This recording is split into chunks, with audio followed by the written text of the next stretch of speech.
Welcome to Upleveling, the podcast dedicated to building better leaders, smarter systems, and bigger results. Most business owners I talk to are getting financial reports every month, but they're not actually using them.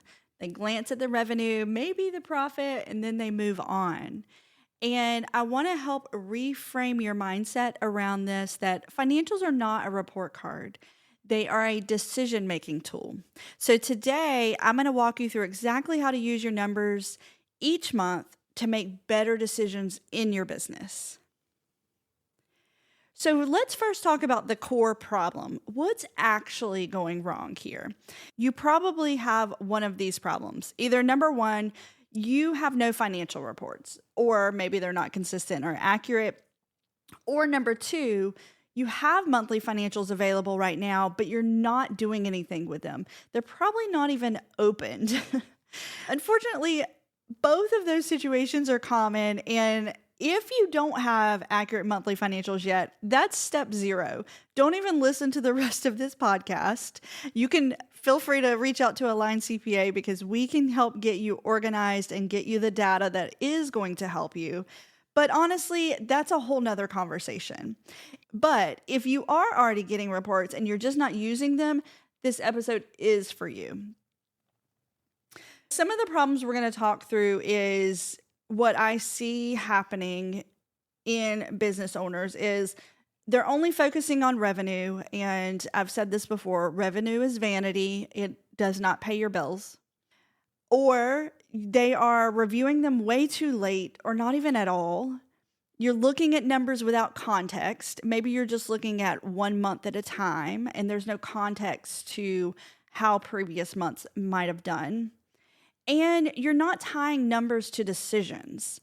So if your financials aren't helping you make decisions, they're just noise. And we don't need additional noise in our life. So let's first start with, what are the 3 reports that matter most and what actually are they? So first is your profit and loss. This is going to tell you, are you making money? Are you losing money? Balance sheet. This is the one that most people ignore, and I think it is super important. I've even said before that it is more important than the profit and loss itself. The reason is, if it is not right, your profit and loss is not right.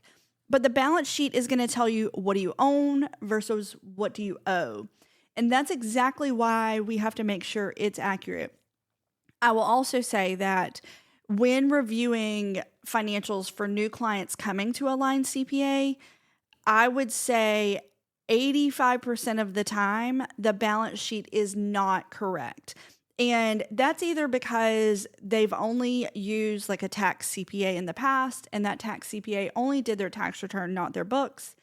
Maybe they have an internal bookkeeper that doesn't know what the heck they're doing and isn't qualified to be doing bookkeeping.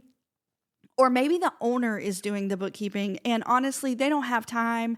They probably don't know what they're doing either in full accounting cycle. And so things are getting missed. And when your balance sheet's wrong, your profit and loss is wrong. So again, make sure that we're looking at that report. And then the third report is our cash flow statement. It's going to answer the question, where did all of our money go? So let's really simplify this. You don't need to analyze everything. We want to start solving the core problem before we move on. And that problem is making sure you have accurate financials. Once you do have accurate financials, we want to start looking at the numbers that really matter. I'm going to refer to this as the 5 dials because each one is going to tell you whether something in your business needs to be turned up or turned down. So that is an easy way to remember this. The first one, we're going to look at revenue trends, not just revenue. We want to see month over month trends. And what I really like to look at in this situation is a rolling 12-month profit and loss. What that is going to do is it's going to help you take some of the seasonality out of your business. So like for us, let's say a CPA firm, I might collect more cash the first part of the year than I do the second part of the year. And so it's not going to make sense for me to look at a calendar-based P&L. I want to look at the last 12 months. This would be very common for, let's say, like an HVAC company, because they're typically super busy in the really cold months or super busy in the really hot months, and other months it starts to taper off. So that's why you want to look at 12 months rolling, not 12 months calendar. So that's important. And what you're looking for is, is that revenue growing, or is it flat, or is it declining? And then also compare that to what you've budgeted for revenue. If you have monthly targets that you're trying to meet in your revenue, you need to make sure you're looking to see, are we hitting those targets? And this is going to drive your decisions as far as, do I need more marketing or do I need more sales focus? Is my pipeline strong enough? Meaning, okay, if I know next month I need to hit a higher revenue, what is in my pipeline this month? Meaning, who are the prospects I'm talking to and I'm trying to close to generate that revenue? That is one thing I love about numbers, is you can back into them. And so you need to focus on pipeline, because that's what's turning into revenue. And what happens a lot of times is we get so busy in our business, we're just working, that we're reactive to the revenue that has happened. And so what I want you to think about is, how do I get on the front end of that? How do I become proactive instead of reactive? And that's looking at your pipeline, which, when you're looking at pipeline, you're looking at two things. You're looking at marketing and sales. And these are two very different things, even though they both convert to revenue. And the reason is, if your pipeline is small, then you don't have a lot of opportunity to close sales. So the question is my marketing giving me enough prospects to talk to, and my sales is just not closing them? Or is my salesperson closing a lot of things but doesn't have a lot of prospects to talk to? That would then tell me, okay, we need to focus on marketing, because marketing at the top of the funnel should be pulling prospects into you to come down into that sales funnel. So that's a lot of talking about revenue, but what you have to start to understand is that profit and loss and that 12-month trailing P&L is going to tell you so much about the decisions you need to be making in your marketing and sales, and so that we can increase that pipeline. You want to know, if revenue dropped 15% this month, is that a signal to act for something that's going to happen in 3 months? So get very comfortable at looking at those things so you can make the decisions now, so that in 3 months we have improved where we're at. Our second dial is going to be profit, and I want to focus on our profit margin, not just the dollars. And let me explain this. So your gross profit margin is what you've earned, your revenue, less what it costs you to produce the service. So for instance, I'll tell you what my P&L looks like as far as how that is structured, because I don't have cost of goods. Cost of goods is in a product-based business. But what I do have is cost of services. And so for us, our top line is revenue, and then our cost of services is going to include all of our production salaries and our admin salaries. So anything that supports us producing the service. And then we also will track our technology cost, because that is a big direct cost for us of what are we spending on technology in order to produce the service. So that might be things like tax software, accounting software, advisory software. And so the number that is left over is going to be our gross profit. And then if we're looking at percentages, that becomes our gross profit margin. And what's that going to tell you? That's going to tell you, are your services actually profitable after you're delivering them? Or how much profit are they delivering? Here's what we want to look for. Our profit percentage, not just the total profit. And I'll explain that in just a second, as far as why are we looking at percentage instead of dollars. But we want to start looking at, are our expenses or our cost of services creeping up? Because if your margin is shrinking quarter over quarter, you have a pricing or a capacity problem. So, and when I say capacity problem, it might not be a problem, but it does need to be something you're aware of. And here's what I mean by that. So if you are a growing business, you probably have excess capacity, or you should. So that means that you are hiring people before you have the revenue for them, or before you have 100% of the revenue for them. So, for example, in my CPA firm, I'm going to hire my next position 6 to 9 months before I need them. And determining when I need them, I mean, this does get super complicated, but it's something that you need to think about as well. It's not part of our 5 dials, but it really comes into you understanding your gross profit margin. So what do I mean by figuring out when do you need them? I know in my firm, I need to hire around 6 to 9 months before I need that person. The reason is, one, it's going to take me time to find the right person, and then I need to train them.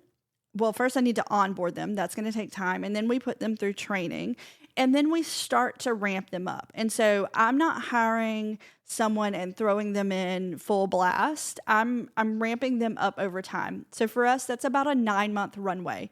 So what I have to do is I have to look at our sales or our revenue from our first number to see, based on our growth, when do I think I'm going to need the next person? And to bring this all back full circle of how does this play into our gross profit margin? What that means for our financials is that our gross profit margin is going to be a little less than what I would like. And the reason is we're going to have excess labor cost, that those labor costs are not at full capacity yet. So this is one of the reasons I am not always a big fan of benchmarking. And the reason is you can't compare your growing business to a mature business, but you can compare your business to the month prior or the year prior. And you need to be aware of what your margins look like and what you think they should look like, because that gross profit margin is going to help you drive decisions. And those decisions are things like, can I afford to hire? Do I need to raise prices? Are my costs out of control? And looking at those 3 things is what is going to help you improve these margins. I just mentioned, do we need to raise prices? If you haven't raised prices in the last year, especially in the last 2 years, you are losing money just because of the cost of inflation. It is costing you more now to produce the same results as it did a year ago, and so you're going to make less money. It's your job to make sure you're pricing with the market. And if you're paying attention to your gross profit margin, you will catch that sooner rather than later. Because here's the thing with raising your prices. You have to start that immediately. You can't go back and do it. And so if you can't go back and do it, that means you've lost out on revenue over the last 12 months. We don't want to do that. So that is exactly why we're going to pay attention to gross profit margin. Our next dial is going to be our operating expense ratio. So this is going to help you see, what does it cost to operate the business? This is going to be our percentage of revenue. How much of my revenue is going to overhead? For most service-based businesses, we want to see overhead below 40 to 45% of revenue. If not, it's a red flag. And that just means that you are spending more to keep the doors open to operate the business than either what you want or what you should. And monitoring this is going to really help you drive the decision of, what do we need to cut? What can we automate? When's it time to maybe renegotiate with vendor contracts? Because these numbers are the numbers that can really start to get out of hand as you grow and you're not paying attention. That's what I want for you, is I want you to just notice, what are these numbers? Where would we like them to be? And then what can we do to change the numbers? So our 4th dial is going to be owner compensation versus your revenue. Reviewing this amount is going to help you see what you're really making. What is hitting your personal bank account? I want to know, are you paying yourself appropriately, or are you the most underpaid person in the business? This ratio is going to reveal whether the business is built to sustain you or to sustain itself. And it's going to help you drive decisions of pricing strategy, whether you want to take on more clients or fewer higher value ones. When I talk about owner compensation, I mean everything you're taking out of the business. Your salary, your draw, plus your distributions. Because a lot of business owners, especially those set up as S-Corps, are splitting that compensation strategically for tax reasons, as you should. But we want to know the full number when we're looking at this ratio. This becomes really important as you're growing because we see a blind spot of that range of $500,000 to $2 million, and they're underpaying themselves on salary and they're over relying on distributions. We know you're doing this for tax reasons, but you're really going to create a distorted picture of the business's health, and it can cause problems, not only tax problems, but during your buy-sell negotiations, or if you're trying to benchmark your business to others in the industry. Your margins are going to look much better when in reality they're not, because you're underpaying yourself. So that is something to be aware of. But what we want to know at the end of the day is what percentage is payment or payroll compensation. It's not necessarily payroll.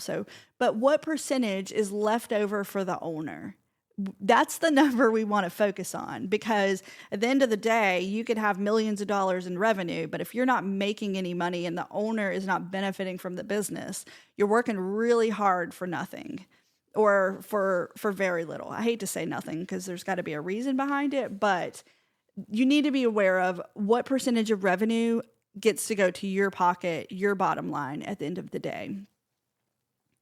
Our fifth dial is going to be our cash position. What we want to look for is how much cash do we have in the bank and how many months of runway do we have.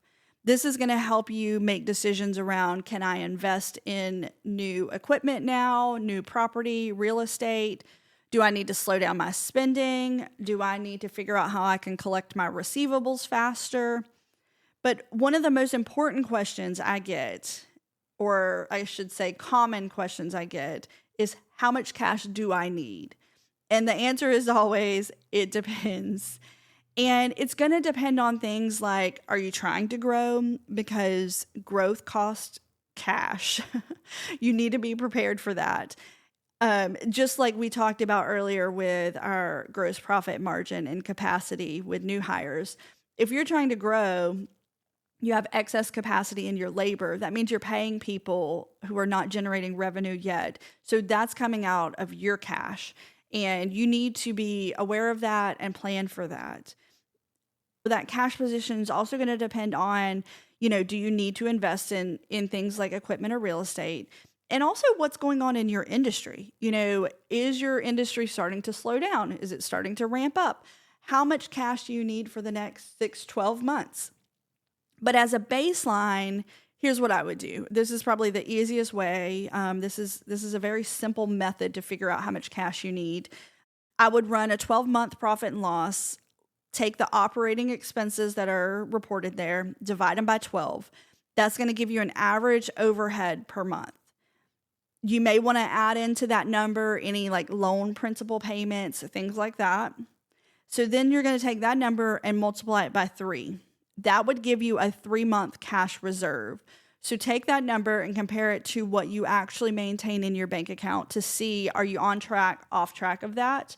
And I guess my next, I don't know, not flag, but I guess thing to be aware of is business owners have different tolerance levels. And so like for me, I would rather have a bigger cushion than some other people. There are some other people that are very risk tolerant, and so they may like a much lower bank account balance. And so you have to figure out, like, you personally, what are you comfortable with? There's not a right or a wrong answer there, but knowing those things, knowing how to figure out how much cash is needed over 3 months, and then your tolerance level, like pick a number. It doesn't have to be exact, it doesn't have to be scientific, but it'll give you peace of mind, especially as you're growing, that, hey, we have enough cash to achieve the things we want to achieve in the next 3 or 6 months. Because honestly, at the end of the day, you can be profitable on paper and still run out of cash. And that is what we want to avoid. So let's pull that all together and come up with a CEO review. What I recommend is that you do this once a month. And let's start with a calendar, because you guys know by now that like we live and die by our calendar. If it's not on there, it's not happening. And block 30 to 60 minutes each month and make this non-negotiable time. It's not rushed. It's not reactive. And what you're going to do is you're going to review those financials, and you're going to ask yourself questions like, what changed this month? And you can look at, did revenue go up or down?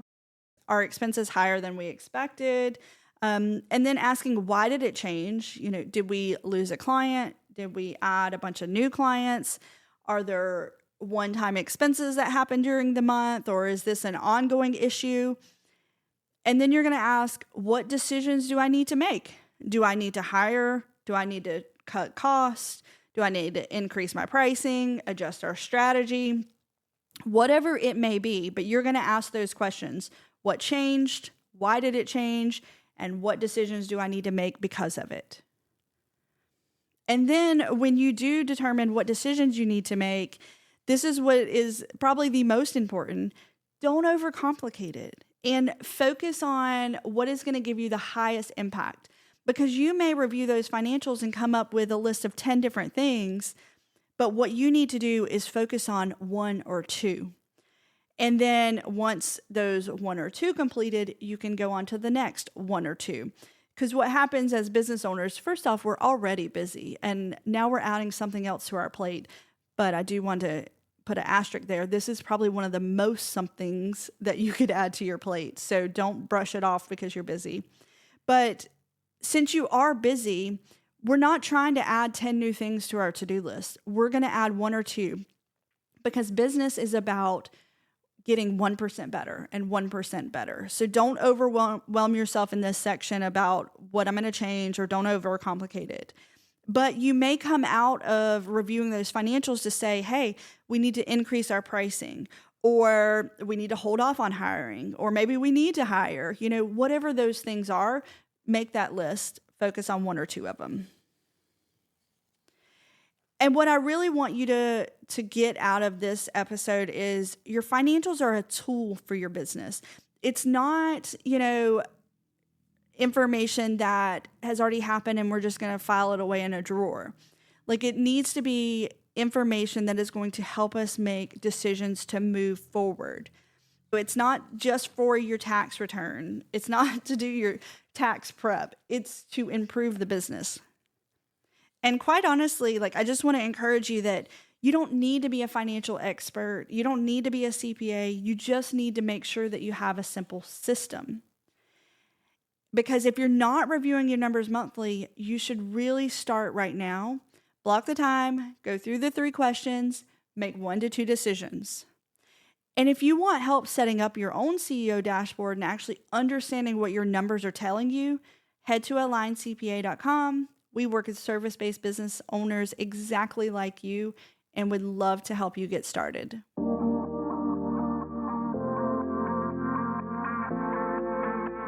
Thanks for tuning in to Upleveling. If you found value in today's episode, be sure to subscribe and leave a review. It helps more entrepreneurs like you discover the show. Let's keep the conversation going. Connect with us on social media or visit aligncpa.com for resources and updates. Until next time, keep leading, optimizing, and upleveling.